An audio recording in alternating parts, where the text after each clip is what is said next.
Palakkad press club ലൈബ്രറിക്ക് Kerala state library council അംഗത്വം. അംഗത്വ സർട്ടിഫിക്കറ്റ് ഏറ്റുവാങ്ങലും പുസ്തക ചർച്ചയും നടത്തി. അംഗത്വ സർട്ടിഫിക്കറ്റ് ജില്ലാ library council president professor CP Chitrabhanu കൈമാറി.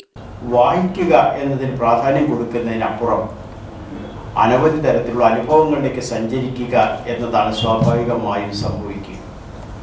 എന്നാൽ അതിൽ നിന്ന് വ്യത്യസ്തമായി ഇത് പൊതുസമൂഹത്തിന് ഉപകാരപ്പെടേണ്ടുന്ന ഒരു പൊതു വായനശാലയാണ് എന്ന് അധ്യക്ഷ പ്രസംഗത്തിൽ സൂചിപ്പിച്ചതിൽ നിങ്ങൾ ഊന്നൽ നൽകണം എന്ന് ഞാൻ വിനീതമായി അപേക്ഷിക്കുകയാണ്. ഇവിടെ നിന്ന് അങ്ങോട്ട് നിങ്ങൾക്ക് ലഭിക്കുന്ന ആനുകൂല്യങ്ങൾ വളരെ തുച്ഛമാണ് എന്ന് ഞാൻ പറയാതെ തന്നെ നിങ്ങൾക്കറിയാം.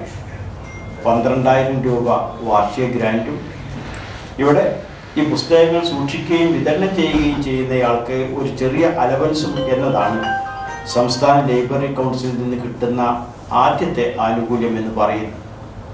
ആ തുക പോലും വരുന്നത് നിങ്ങൾക്ക് എല്ലാവർക്കും അറിയാവുന്നതുപോലെ സാധാരണ ജനങ്ങൾ അടയ്ക്കുന്ന ലൈബ്രറി സെസ്സിൽ നിന്നും അതുപോലെ തന്നെ സംസ്ഥാന ഗവൺമെൻറ് അനുവദിച്ചാൽ അനുവദിച്ചു എന്ന് മാത്രം പ്രതീക്ഷിക്കാവുന്ന ഗ്രാൻറ്റിൽ നിന്നുമാണ് എന്ന കാര്യം മറക്കാതിരിക്കുക. അതുകൊണ്ട് എല്ലാവർക്കും വന്നു പോകാൻ കഴിവുള്ള ഒരു ഇടമാക്കി ഇതിനെ മാറ്റണം എന്ന് ആദ്യമായി നിങ്ങളോട് അപേക്ഷിക്കുന്നു. കേരളത്തിലെ സാമൂഹിക മാറ്റത്തിന് വഴിവെച്ചതിലൊന്ന് ഗ്രന്ഥശാല പ്രസ്ഥാനമാണെന്നും ശരി തെരഞ്ഞെടുക്കുവാനും പ്രതികരിക്കുവാനും വായനയിലൂടെ കഴിയുമെന്നും ചിത്രഭാനു പറഞ്ഞു.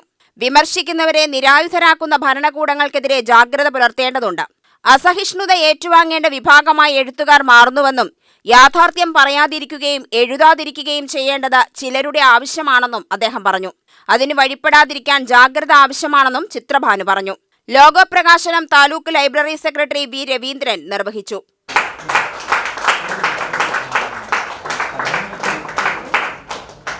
ഏകർ, വർഗവഞ്ചക പുരാണം, കടലാഴങ്ങൾ എന്നീ പുസ്തകങ്ങളുടെ രചയിതാവ് VM ഷൺമുഖദാസ് എഴുത്തനുഭവങ്ങൾ പങ്കുവച്ചു. ഫൈസൽ കോങ്ങാട്, മധുസൂദനൻ കർത്ത എന്നിവർ പുസ്തക പരിചയം നടത്തി. Press club president Noble Jose, Muhammad Ali, ഗ്രന്ഥശാല പ്രവർത്തകർ, മാധ്യമ പ്രവർത്തകർ എന്നിവർ സംസാരിച്ചു. UTV news, Palakkad.